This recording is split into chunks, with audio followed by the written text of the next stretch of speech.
2.7 समाज और प्रशासन संबंधों के संदर्भ में रिक्स का योगदान। आधुनिक सामाजिक वैज्ञानिक के रूप में एफ.डब्ल्यू. रिक्स का नाम बड़े ही सम्मान के साथ लिया जाता है, बड़े ही सामयिक दृष्टिकोण से लिया जाता है और इनकी मुख्य रुचि को यदि हम कहें तो समाजों के विकास में प्रशासन के स्वरूप को समझना है। रिक्स को उनके लोक प्रशासन के परिस्थिति के अध्ययन के लिए विशेष रूप से प्रसिद्धि प्राप्त है। परिस्थिति के अध्ययन, इकोलॉजिकल स्टडी। इसके पहले तक की यदि बात करें तो प्रशासन के संदर्भ में मैक्स वेबर एक आदर्श प्रकार की नौकरशाही को लेकर विशेष रूप से प्रसिद्धि प्राप्त किए हुए थे। वेबर अपने मॉडल में यह मानते हैं कि लोक प्रशासन अपेक्षाकृत स्वायत्त होता है और वे अस्थायी राजनीतिक एवं सामाजिक परिस्थितियों में कार्य करता है। विकासशील राष्ट्रों का वास्तविक अधिकारी वर्ग इस मॉडल में सर्वथा भिन्न है और जिसकी आवश्यकता को रिक्स महसूस करते हैं। उन्होंने एक नवीन अवधारणा स्थापित करने की बात कही और वे कहते हैं कि जहां प्राचीन और आधुनिक संरचनात्मक विशेषताओं का मिलाजुला रूप होता है वहां प्रशासन की भिन्न भूमिका होती है और वे कहते हैं कि विकासशील राष्ट्र के लिए एक नया वैचारिक मॉडल होना चाहिए। रिक्स की अवधारणा है कि लोक प्रशासन विभिन्न सामाजिक और पर्यावरणीय स्थितियों में कार्य करता है जहां वे स्वयं को परिस्थितिकीय स्थितियों के अनुसार व्यवस्थित कर लेते हैं। ऐसा इसलिए कि वे अपने निश्चित सामाजिक लक्ष्यों को प्राप्त कर सके। इसे ही परिस्थिति के अवधारणा के रूप में कालांतर में प्रसिद्धि प्राप्त हुई।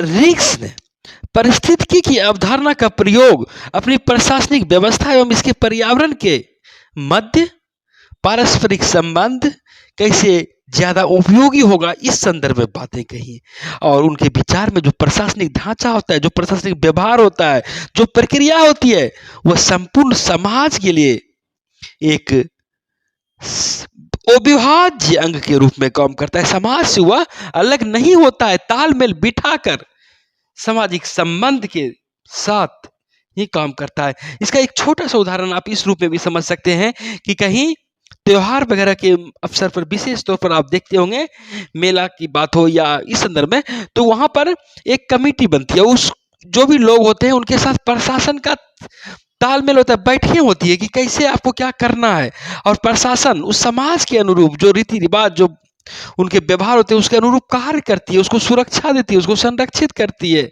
उसको संवर्धित करने में योगदान देती है और सामाजिक व्यवस्था और प्रशासन दोनों के बीच जो संबंध होते हैं एक शक्तिशाली संबंध के रूप में वो दिखती है और रिक्स ने इसी बात को परिस्थिति के अवधारणा के रूप में बताया है और उन्होंने कहा है कि लोक प्रशासन को उसके वातावरण से संबंधित करने के लिए संयोजित प्रयास का निर्माण करना होगा, लगभग उसी प्रकार से जैसे कि परिस्थिति का विज्ञान जीव विज्ञान एवं उसके वातावरण के मध्य पारस्परिक संबंधों से संबंधित होता है।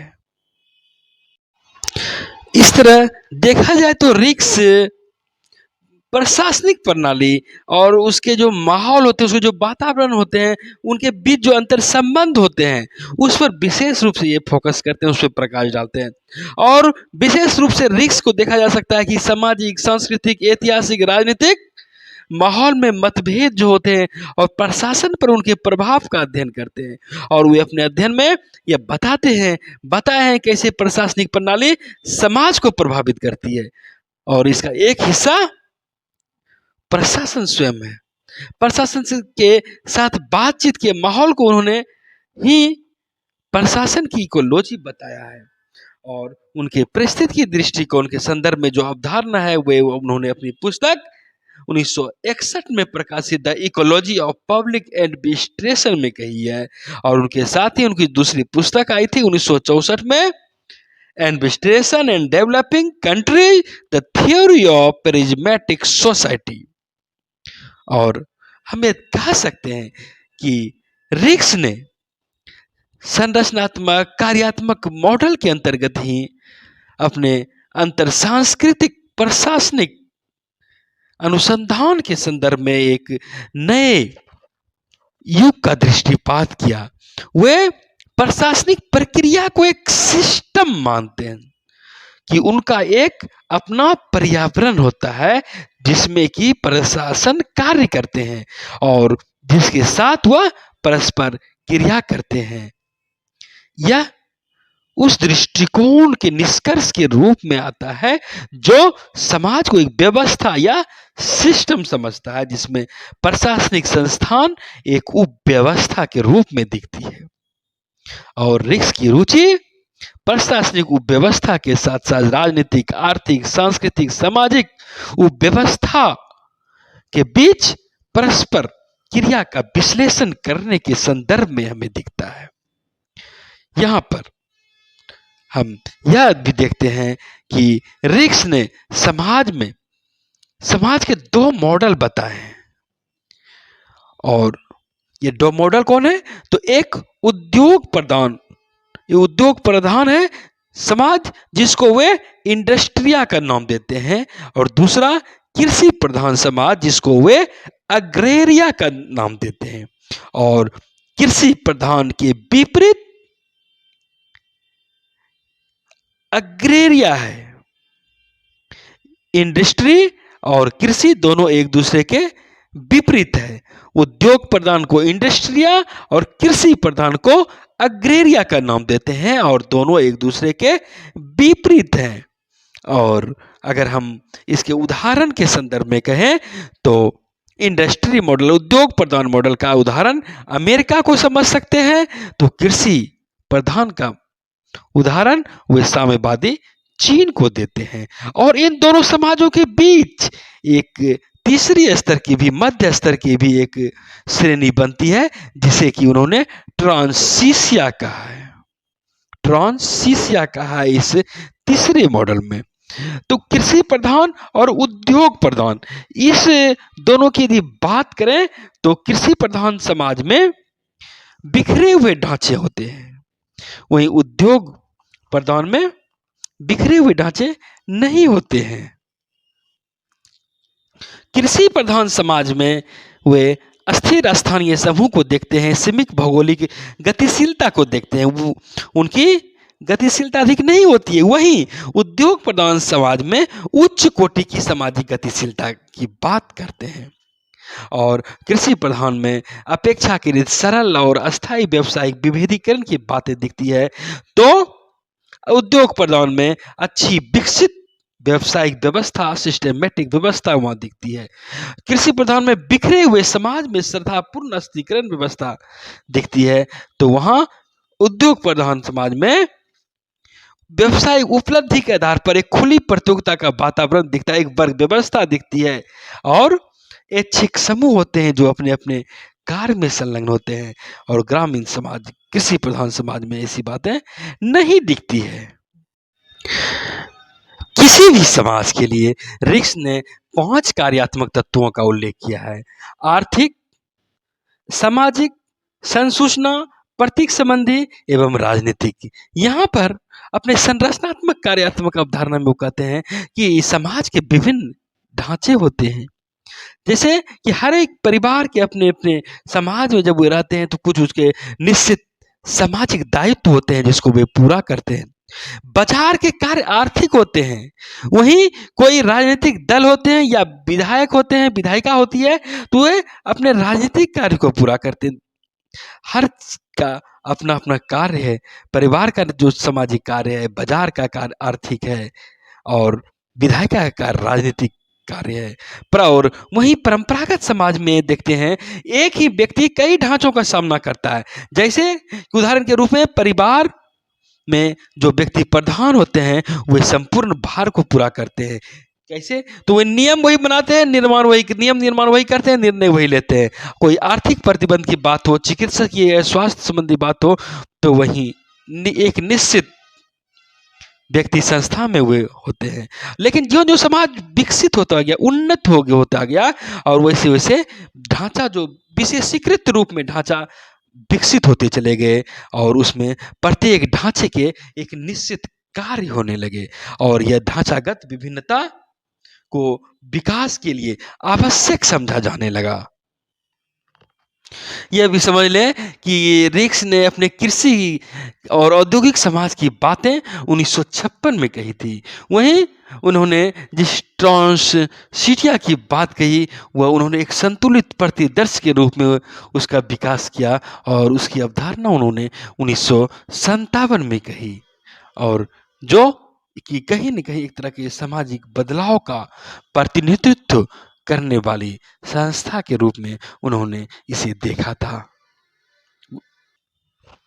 और विभिन्न तुलना में उन्होंने जिस असमानता को बतलाया है उसे सूर्य का प्रकाश के रूप में उन्होंने उदाहरण दिया है कि सूर्य का प्रकाश एक तूफान से गुजरे हुए सूरज का प्रकाश एक तूफान से गुजरे तथा इंद्रधनुष के रूप में सामने आते हैं। और वो कहते हैं कि अधिकतर परंपरागत समाज अपनी प्राकृतिक स्थिति में सूर्य के प्रकाश के समान होते हैं। वहां उन समाजों में कुछ विवादास्पद ढांचे होते हैं और वही समस्त सामाजिक कार्यों का संपादन करते हैं। और मिश्रित ढांचा दृष्टि विज्ञान के अनुसार शुद्ध दूध या प्रकाश या फ्लूइड के समान होता है। परंपरागत समाज में को वे दो भागों में फिर बांट देने की बात करते हैं। ऐसा इसलिए कि आधुनिकीकरण की प्रक्रिया को गति दिया जा सके, इसकी प्राप्ति हो सके और इसके लिए विशेषीकरण कर कार्य का निर्माण किया जा सके और वे मूल तुल्यता को विस्तृत करने के लिए आंधी या तूफान को एक प्रिज्म की भांति कार्य करने की बात करते हैं। ऐसा इसलिए कि शुद्ध दूध या प्रकाश को बहुरंगी इंद्रधनुष में परिवर्तित किया जा सके। यह समझने वाली बात है कि परंपरागत कृषि प्रधान जो समाज होते हैं वह पौराणिक होते हैं और उसे रिक्स ने एग्रेरिया कहे हैं और उसे ये फ्यूज्ड मॉडल की संज्ञा दिए हैं। कृषि प्रधान समाज को फ्यूज्ड मॉडल और वहीं जो उद्योग प्रधान समाज होते हैं, जो औद्योगिक समाज होते हैं, उसे इंडस्ट्रिया कहे हैं और यह इंडस्ट्रिया को उन्होंने रिफ्रैक्टेड मॉडल माना है। एग्रीक्रिया पौराणिक समाज जो कृषि प्रधान समाज होते हैं वहां के कार्यात्मक रूप जो होते हैं वो व्यवस्थित होते हैं। वहीं औद्योगिक समाज के कार्यात्मक रूप विशिष्ट प्रकार के होते हैं। इन दोनों समाज के मध्य केंद्र में एक तरह का प्रिज्मीय मॉडल होता है। ऐसा इसलिए कि प्रिज्म से फ्यूज्ड प्रकाश निकलकर रिफ्रैक्टेड बन जाता है और यह जो परिवर्तन के दौर में जो समाज होता है उसमें लगातार परिवर्तन की व्यवस्था बनी रहती है और जैसे जैसे यह आगे बढ़ते जाता है वह विशिष्ट ढांचों के रूप में विश्लेषित होते रहता है, विशेषीकृत होते रहता है और यह एकीकरण यंत्र रचना की आवश्यकता को भी प्रकट करता है। ऐसा इसलिए कि सभी अंगों को एक साथ रखा जा सके। यह एकीकरण इसलिए भी महत्वपूर्ण हो जाता है क्योंकि विकासशील समाज पुराने एवं नए दोनों का सामंजस्य होता है। एक तरह से वे आधुनिकीकृत व्यवस्था को भी अपनाना चाहते हैं और जो पुराने रीति रिवाज पौराणिक मान्यता है उसे भी नहीं छोड़ सकते हैं। तो इस तरह इसे यह भी कह सकते हैं कि यह आदिवासी चिकित्सा की भी बात करते हैं, वहीं परमाणु चिकित्सा को भी ग्रहण करते हैं। दोनों का अस्तित्व वहां कहीं न कहीं एक साथ दिखता है। थोड़ी सी चर्चा यदि हम फ्यूज्ड सोसाइटी और रिफ्लेक्टेड सोसाइटी की करें तो हम यहाँ पर देखते हैं कि फ्यूज्ड सोसाइटी को संयोजित समाज के रूप में देखा जाता है और इस समाज की विशेषता होती है कि जो पुराने राजनीतिक ढांचे होते हैं यहाँ वो व्यवस्थित होते हैं, अनौपचारिक शक्ति होती है। अभिजन वर्ग शासकों का समूह होने की अपेक्षा वो व्यवस्थित समूह होता है और सचेत नीति निर्माण की बात करें तो यह नहीं के बराबर होता है। नीतियों का निर्माण की बात हो अथवा क्रियान्वयन की बात हो, सचेत रूप से नहीं होता है। वहाँ राजनीतिक अथवा प्रशासनिक ढांचे स्पष्ट नहीं होते हैं। कानून और व्यवस्था को बनाए रखना वहाँ मुख्य कार्य होता है, लेकिन अधिकारियों के प्रशासनिक कार्य स्वेच्छापूर्ण कहे जा सकते हैं फ्यूज सोसाइटी में, संयोजित समाज में।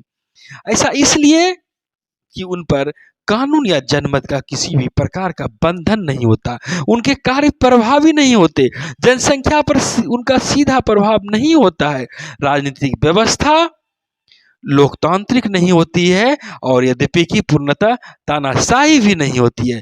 शासकों पर जनता का नियंत्रण नहीं होता है फिर सोसाइटी में, और यह व्यवस्था लोगों के जीवन पर नियंत्रण तो करती है पर सख्त नियंत्रण नहीं रख पाती है। वहीं रिक्स ने थाईलैंड के रूप में सर्वोत्तम उदाहरण दिया है फ्यूज सोसाइटी का, संयोजित समाज का, कि वहाँ पारंपरिक व्यवस्था एक पुरातन मॉडल के रूप में है और जहाँ की उच्च स्तर की अनुदारता का आरोपण होता है। वहाँ लोक सेवाओं में भर्ती तो होता है पर उसका आधार होता है योग्यता नहीं, बल्कि उनके माता पिता की धर्म, जाति, पहचान, अन्य मानक। रिफ्रैक्टेड सोसाइटी, विवर्तित समाज। इस प्रकार के समाज में जो राजनीतिक ढांचे होते हैं वह औपचारिक होते हैं और उसके भीतर लिखित नियम होते हैं, निश्चित नियम होते हैं, रीति के अनुकूल उसका प्रयोग किया जाता है, एक नियंत्रण होता है। राजनीतिक निर्णय लेना राजनीतिज्ञों का कार्य होता है, प्रशासनिक निर्णय करना प्रशासक का कार्य होता है। और फ्यूज सोसाइटी के विपरीत रिफ्रैक्टेड सोसाइटी में अवर्तित या विवर्तित समाज में बड़ी उच्च मात्रा में राजनीतिकरण होता है और एक प्रक्रिया के तहत, उचित प्रक्रिया के तहत सक्रिय रूप से जनसंख्या का संगठन किया जाता है और इस व्यवस्था में सर्वव्यापकता का बोध होता है, एक तरह से उच्च दृष्टि का बोध होता है। और इस प्रकार के समाज का सर्वोत्तम उदाहरण अमेरिका का सम दिया गया है। इन दोनों के अतिरिक्त रिक्स के संदर्भ में आप यह जान सकते हैं कि रिक्स सामाजिक परिवर्तन और परिवर्तन की जो प्रक्रिया होती है इसको समझने में ज्यादा रुचि रखते थे और उसी परिवर्तन को उन्होंने प्रिज्मीय समाज का नाम दिया, प्रिज्मेटिक सोसाइटी का नाम दिया। इस प्रिज्मीय समाज में प्रिज्म के अंदर प्रकाश के समान से समझा जाता था और यह न तो फ्यूज था और न ही डिफ्रैक्टेड था, बल्कि यह नव उदित हो रहा था और पुराने ढांचों के साथ तालमेल करने का प्रयास हो रहा था। इसमें परंपरा के साथ साथ आधुनिकता भी दिखती है और आधुनिक प्रक्रिया को औपचारिक रूप से इसमें प्रचलित कराने पर जोर दिया जा रहा था।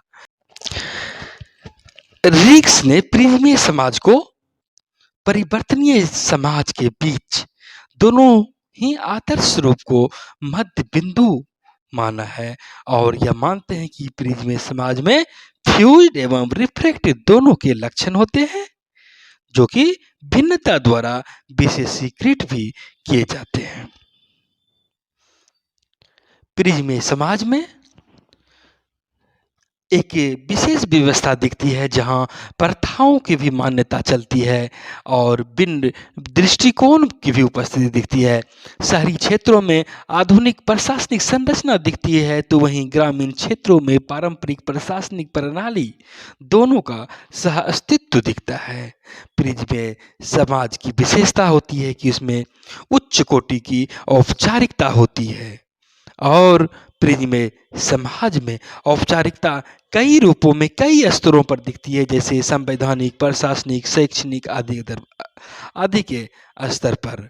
और रिक्स कहते हैं कि संवैधानिक आवरण या दिखावा एक तरह से चुनाव, संसद, मंत्रिमंडल आदि सब कुछ होते हैं और किंतु यह भी औपचारिकता का सार है कि संसद सरकार को नियंत्रित करने में वो समर्थ होती है। यही कारण है कि जनसंख्या और यहाँ तक कि शासक समूह भी वास्तविक चुनाव करवाने के प्रति अपेक्षाकृत उदासीन दिखते हैं। और वहीं प्रशासनिक स्तर पर देखें तो नौकरशाही के भीतर की राजनीति तथा कार्यशैली में धार्मिक संस्कार का रूप देने जैसी विशेषताएं होती दिखती है। ऐसा इसलिए होती है क्योंकि अधिकारियों का उन नीतियों और लक्ष्यों की स्पष्ट भावना नहीं होती जिसे कि प्राप्त करना है। कोई नौकरशाही पर कोई प्रभावी राजनीतिक नियंत्रण नहीं होता है। अधिकारी स्वयं ही अपने निर्णय लेते हैं और इस प्रकार की औपचारिकता की उपस्थिति से भ्रष्टाचार को कहीं न कहीं बढ़ावा मिलता है। कानून एवं नियम के शाब्दिक अर्थ की बात होती है। अधिकारियों की योग्यता उनके हाथ में एक तरह से ऐसा अस्त्र प्रदान कर देती है जिससे कि वे साधारण नागरिकों के साथ अपने लेन-देन में अपने व्यक्तिगत लाभ भी देखते हैं। प्रिज्मीय समाज की एक अपनी अलग ही प्रशासनिक व्यवस्था होती है और रिक्स ने इसके लिए स्पेनिश शब्द साला SALA इसका प्रयोग किया है, जिसमें कि शुद्ध फ्लूइड चैम्बर एवं रिफ्लेक्टेड ऑफिस के लक्षण दोनों ही दिखते हैं। रिग्स ने सेला मॉडल के तहत इस शब्द का प्रयोग प्रिज्मीय समाज में प्रशासनिक कार्यालय का वर्णन करने के लिए करते हैं और एक तरह से अगर देखा जाए तो इस सेला मॉडल में प्रशासनिक एवं अप्रशासनिक दोनों प्रकार के संबंध आपको वहाँ देखने को मिलते हैं और रिक्स स्पष्ट कहते हैं कि प्रिज्मीय साला मॉडल हमें परिवर्तनशील समाज की अनेक समस्याओं से निपटने योग्य बनाता है। जहाँ बदलते हुए समाज देश के लिए वे सेला शब्द का इस्तेमाल करते हैं SALA। वहीं अगर हम विवर्तित समाज की बात करें तो वहाँ पर ये बातें नहीं होती है। विवर्तित समाज रिफ्रैक्टेड सोसाइटी में यह नहीं होता है। सेला शब्द का यूज जहाँ प्रिज्मीय समाज के लिए होता है वहीं उस समाज के लिए ब्यूरो शब्द का इस्तेमाल करते हैं क्योंकि वहाँ शासन का मानदंड समाज प्रशासनिक तर्कसंगति से होता है, कुशलता से होता है रिफ्लेक्टेड सोसाइटी में। और सेला मॉडल कहीं न कहीं प्रशासनिक विचारों को स्वीकारता है और एक प्रकार के यह प्रतिबिंबित होता है। अगर हम उदाहरण दें अमेरिकी लोक प्रशासन का तो वह विशिष्ट संस्थागत क्षेत्र के रूप में दिखती है, जैसे कि शैक्षिक विषय के रूप में वहाँ कुछ विशेष महत्ता दी जा सकती है और लेकिन उस प्रकार की अवधारणा हम ईरान इंडोनेशिया में नहीं देख सकते हैं। वे कहते हैं कि यहाँ प्रिज्मीय समाज में कई प्रकार के प्रशासनिक पद पर नियुक्ति के लिए भाई भतीजावाद नेपोटिज्म जैसी बातें दिखती है। वहाँ औपचारिक संरचना में सर्वोच्च पदों पर परिवार और रिश्तेदार को वरीयता दे दी जाती है कभी कभी कानून पर और सरकार के प्रति सरकारी अधिकारी जो होते हैं वे सरकार के प्रति वफादार होने के बजाय अपने अपने समुदाय के सदस्यों के प्रति ज़्यादा वफादार पाए जाते हैं। कभी कभी ऐसा देखा जाता है कि अल्पसंख्यक समुदाय भर्ती के मामले में वे सिर्फ अपने ही गुटों को महत्व देते हैं। एक प्रकार का दबाव समूह विशेष के साथ ऐसा लगता है कि वे निकट के संबंध रखते हैं। ऐसी भी बातें वहाँ पर होती है। यही का कारण रहा कि रिक्स ने असंतुलित राजनीति का क्षेत्र प्रिज्मीय समाज को करार दिया है, जहाँ की नौकरशाह कहीं न कहीं राजनीतिक प्रशासनिक व्यवस्था पर हावी हो जाता है, राजनीतिक प्रणाली कमजोर पड़ती है। और रिक्स यह भी कहते हैं कि यहाँ नौकरशाही का व्यवहार प्रशासनिक उत्पादकता के बीच एक गहरा संबंध है। नौकरशाही अधिक शक्तिशाली होता है लेकिन वह एक कम प्रभाव वाला प्रशासक होता है। और वहीं यह भी परिवारवाद के बढ़ने के साथ साथ वे कहते हैं कि गैर प्रशासनिक मानदंड का वहाँ पर स्पष्ट पता चल जाता है। कुल मिलाकर देखा जाए तो फ्रेडरिक्स के द्वारा जो प्रशासन और समाज को जिस प्रिज्मेटिक सोसाइटी के अंदर रखकर देखा जाता है, यह कहीं न कहीं तृतीय विश्व के बारे में कहा गया है, जो कि परिवर्तन के दौर से गुजर रहे हैं। यह न तो विकसित हैं अथवा न ही अल्प विकसित, बल्कि बीच का राह पर हैं, विकासशील राह पर हैं, और किसी न किसी क्षेत्र में यह विकसित नहीं बन पाए हैं। एक नज़र रिक्स के बाजार कैंटीन मॉडल पर भी डालना उचित होगा। रिक्स ने अपनी आर्थिक व्यवस्था के तहत जिस व्यवस्था की बात कहे हैं, उसे बाजार कैंटीन अर्थव्यवस्था का नाम देते हैं। और अगर इसे दूसरे शब्दों में कहा जाए तो परिजीवी समाज में अर्थव्यवस्था को रिक्स बाजार कैंटीन अर्थव्यवस्था का नाम देते हैं। और जी, यहाँ की जिस समाज की मुख्य विशेषता होती है कीमत का निश्चित न होना, मूल्यों का समूहन होना, अभिजन वर्गों का हस्तक्षेपशील पहुंच, उद्योग उपक्रमता जैसी स्थिति, और यहाँ पर आर्थिक विशेषता जो दिखती है आपको संयोजित एवं विवर्तित दोनों रूपों में यहाँ पर नहीं होती है।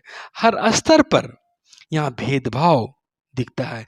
वस्तुओं की कीमत में स्थान स्थान पर परिवर्तन दिख जाता है, समय पर परिवर्तन होता है, व्यक्ति के अंतर स्तर पर परिवर्तन हो जाता है वस्तुओं के कीमत में।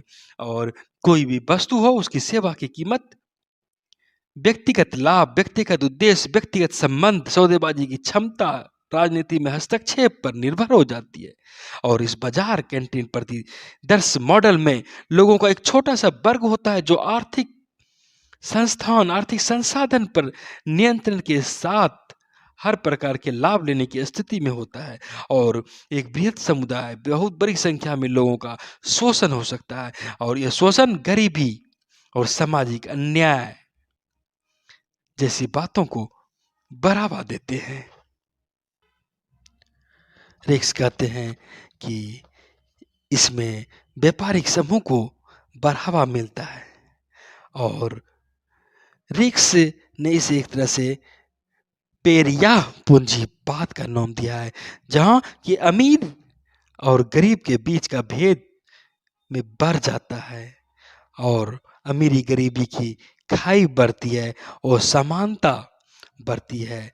और यह विशेष रूप से प्रिज्मीय रूप में होता है, और यह इस प्रशासन के महत्वपूर्ण परिणाम होता है। जाहिर है कि यहाँ भ्रष्टाचार फैलने की बृहद संभावना हो जाती है। ऐसी नीतियाँ बनाना जो अमीर और गरीब दोनों के लिए उचित तथा लाभकारी हो, ऐसा माहौल बनाना थोड़ा मुश्किल हो जाता है। रिक्स ने इसे ही बाजार कैंटीन मॉडल की संज्ञा दी है।